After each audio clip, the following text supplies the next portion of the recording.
Good morning students. आपका English grammar की जो ऑनलाइन क्लासेज हैं उनमें स्वागत है। हम अपनी जो इंग्लिश की जो क्लासेज हो रही थी ग्रामर में, क्या कि कुछ बच्चों की दिक्कत ये आ रही कि मैंने कहा भी था बीच में उस वीडियो में कि अपन किसी कारणवश 12th की मेरे को 5-7 क्लासेज बनानी पड़ रही हैं तो उन 12th वाले पे स्पेशली मैंने स्टार्टिंग में 12th के ऑप्शन दिया है ना। 12th है कंपोजिशन क्लासेज, तो आप परेशान न हो, आपको वो 12th वाली क्लासेज नहीं देखनी है ना। आप अपने जो 10th की क्लासें हैं आपके लेवल की, आपके काम की, वही आपको देखनी है ना। और 10th की क्लासेज में अगर हम बात करें तो 10th की क्लास में जो हमारा टॉपिक चल रहा है वो चल रहा है मॉडल का।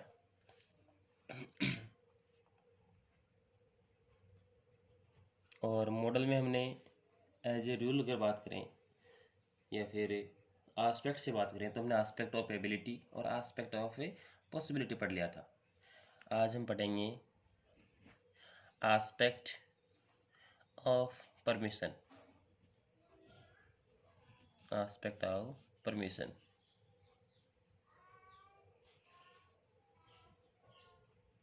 Aspect of permission. कई जगह आपको मिलेगा फॉर परमिशन, फॉर परमिशन भी लिखा हुआ मिलेगा, तो इसे घबराने की जरूरत नहीं है ना।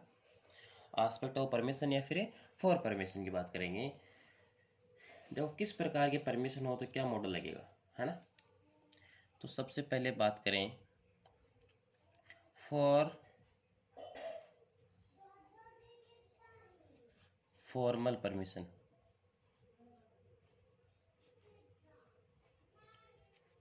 For formal permission, formal permission के लिए किसका यूज करेंगे? मे का। किसका यूज करेंगे? मे का यूज करेंगे। फॉर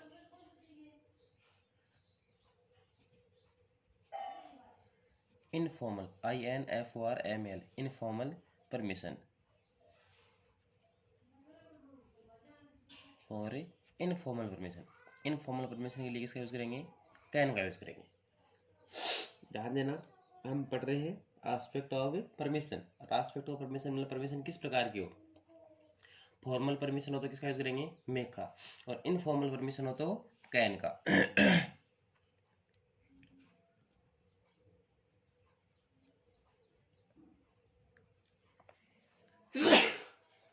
परमिशन विथ हेजिटेशन,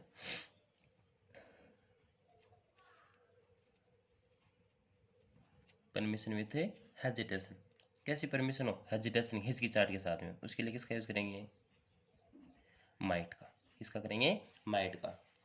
देखो मैंने पहले भी कहा था घबराने की ज़रूरत नहीं है। अगर आपको आस्पेक्ट से आपका मॉडल नहीं पढ़ा हुआ है तो शुरू में हो सकता है थोड़ी दिक्कत आ सकती है, लेकिन इस तरीके से मॉडल पढ़ने का सबसे बेस्ट तरीका है ये। अगर ऐसा समझ में नहीं आ रहा आपके तो टेंशन न लें आप, है ना। अपन कोशिश करेंगे कि आपको जिस तरीके से रेगुलर तरीके से आपने मॉडल पढ़ रखा है ना, उस तरीके से भी आपको पढ़ा कोशिश करूँगा, उस तरीके से आपको मैं पढ़ाऊँ, ठीक है। फॉर फॉर्मल परमिशन मे का use, for informal permission can का यूज, परमिशन विद हेजिटेशन के लिए माइट का यूज। एग्जाम्पल की बात करते हैं।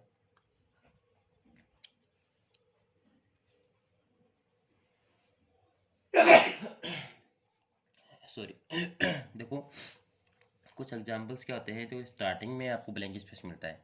क्या मिलता है? स्टार्टिंग में ब्लैंक स्पेस से मिलता है। एक रेगुलर एग्जाम्पल है, आपका जो रेगुलर एग्जाम्पल है जो आप तक मतलब पढ़ते हैं उसको बहुत बार, आई कम इन सर, है ना। बहुत बड़ा इस एग्जाम्पल को। दूसरा एग्जाम्पल आपका I use your phone, use your phone. तीसरा है I go to home sir, ठीक है। 3 एग्जाम्पल हैं, मैं आपको एक नोट समझाता हूँ, तब तक आप इन तीनों एग्जाम्पलों पे फोकस करें, आपको आंसर देना है खुद को, ठीक है।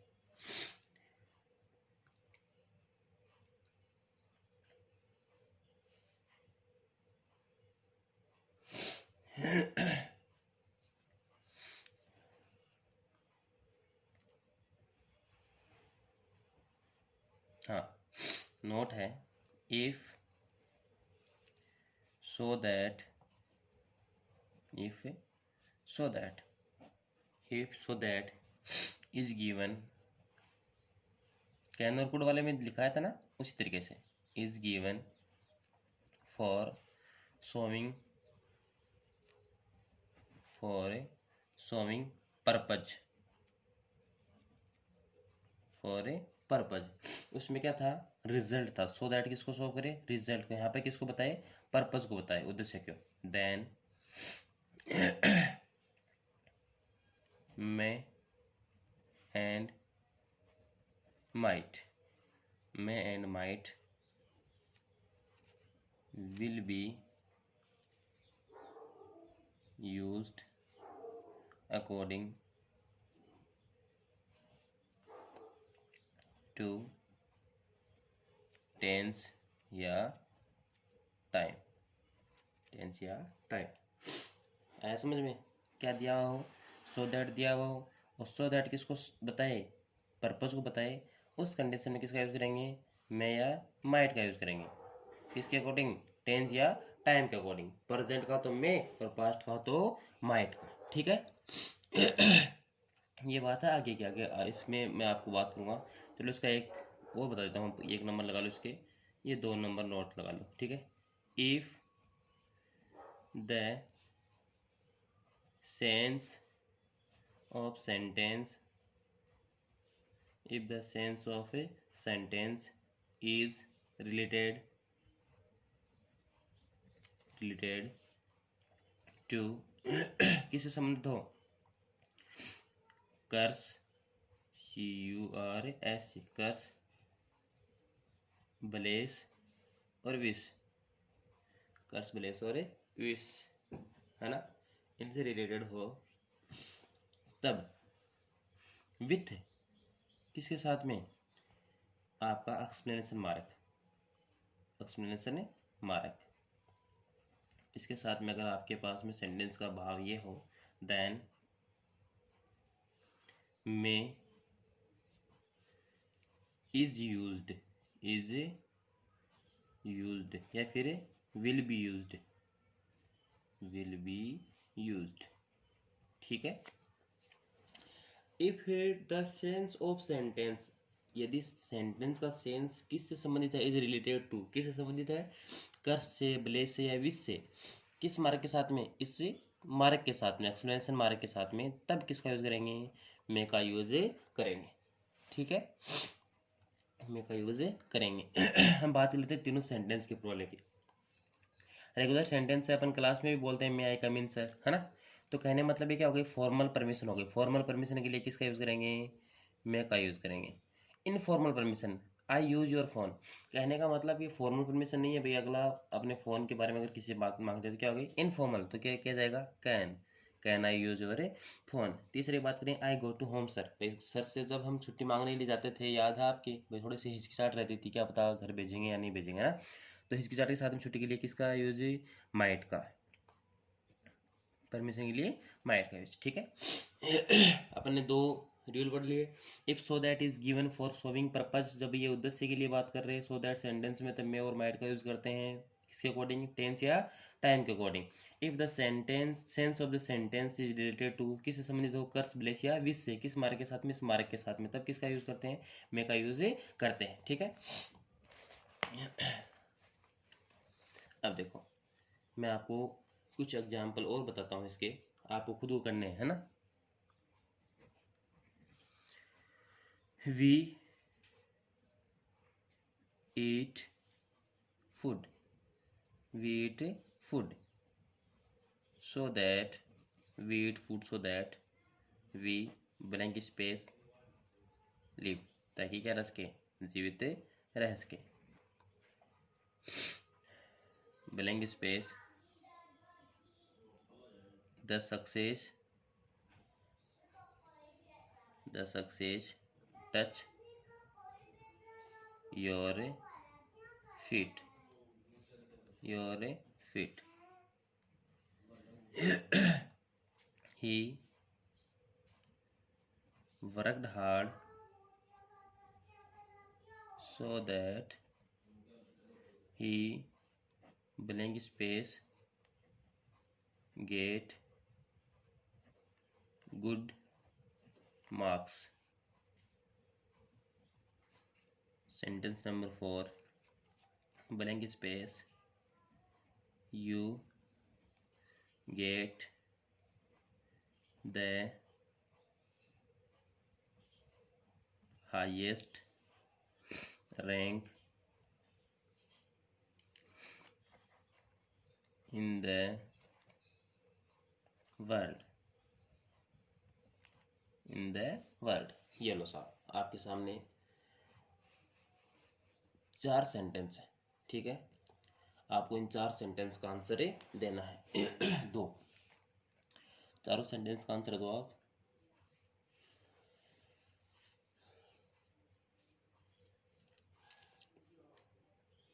अच्छी तरीके से पढ़ लें एक बार, कोई दिक्कत नहीं है।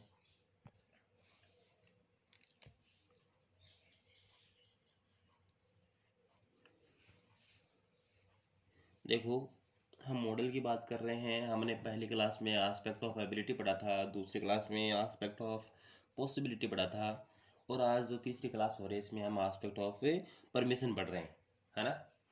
मैंने कहा था कि मॉडल की क्लास से 4 या 5 क्लास हो जाएं अपनी, लेकिन जो ये एस्पेक्ट्स पढ़ेंगे वो रोज़ का एक ही पढ़ेंगे, ताकि क्या हो, आपको वो क्लास अच्छी तरीके से समझ में आ सके, ठीक है। कारण है क्योंकि अगर अपन रोज़ एक साथ पढ़ लेंगे इसको, एक दिन में एक साथ पढ़ लेंगे इसको, तो हो सकता है कि कहीं ना कहीं आप कंफ्यूज्ड हो जाएं, है ना। तो रोज़ अलग अलग जो एस्पेक्ट हैं उनको ही पढ़ाना मेरा एकमात्र ये उद्देश्य है कि आप जितना पढ़ो वो आपका क्या हो जाए, तुरंत क्लियर हो जाए, उसमें कोई दिक्कतें न आए आपकी, है ना। तो आपने इन 4 एग्जाम्पलों कर लिया होगा। मैं आपको आंसर बताता हूँ।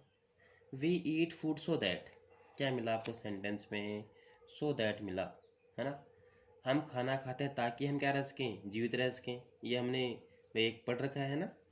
तो खाते हैं जीवित रह सकें, इसका क्या बता रहे हैं, पर्पस बता रहे हैं। पर्पस के लिए किसका, मैं या माइट का यूज़ करते हैं, है ना।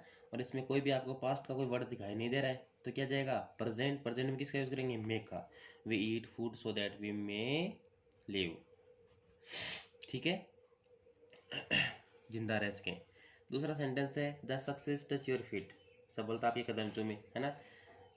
कहने का मतलब इस सेंटेंस में आपको क्या मिल रहा है, किसी का भलेस मिल रहा है ना, आपके लिए विश मिल रही है, और सेंटेंस में मार्क भी मिल रहा है ना। तो क्या जाएगा, मैं, सीधा बता रखा है ना, फॉर। तो सीधा आपको बता रखा कि सेंटेंस में अगर ये भाव मिले और ये मार्क मिले तो सीधा मैं लगाना, आपको सोचना नहीं है ना। तीसरा सेंटेंस है ही वर्कड हार्ड, वह कठिन मेहनत करता है, सो दैट, ताकि क्या कर सके, ही गेट गुड मार्क्स, अच्छे नंबर प्राप्त कर सके। तो अपने को पता है सो दैट दे रखा है ना। और देखो साहब, यहाँ पे क्या मिला आपको, वर्कड, सेकंड फॉर्म मिली, तो पास्ट आ जाएगा, तो क्या जाएगा, माइट। पास्ट के लिए किसका यूज करते हैं, माइट का। प्रेजेंट के लिए मे का, मे और might. Sentence number 4, you get the highest rank in the world, तुम क्या करो, सबसे ज़्यादा जो रैंक है, बड़ी रैंक है तुम्हें वर्ल्ड में, सबसे ऊपर रैंक तुम्हें ही मिले, है ना। आपके लिए क्या हो रहा है, विश हो रही है, यहाँ पे मार्क मिली गया। सेंटेंस विश के भाव आ रहा है, क्या लगाएंगे, मैं। उम्मीद करता हूँ अब तक आपको अच्छी तरीके से ये एस्पेक्ट ऑफ परमिशन समझ में आ गया होगा। तो आज अपनी मॉडल की जो तीसरी क्लास थी, इसमें हमने 3 एस्पेक्ट की बात कर ली है। अपनी जो अगली क्लास होगी उसमें हमें मॉडल की जो अगला एस्पेक्ट है उसकी बात करेंगे, है ना। और वह है ऑब्लिगेशन, है ना, एस्पेक्ट फॉर ए ऑब्लिगेशन। और फिर एक बच जाएगा अपना एस्पेक्ट फॉर ए रिक्वेस्ट, ठीक है।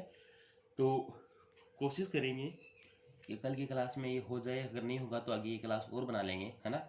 और चाहे अपनी 5 क्लास पूरी बन जाए मॉडल की, लेकिन अब कम से कम आपका मॉडल पूरा क्लियर हो जाए।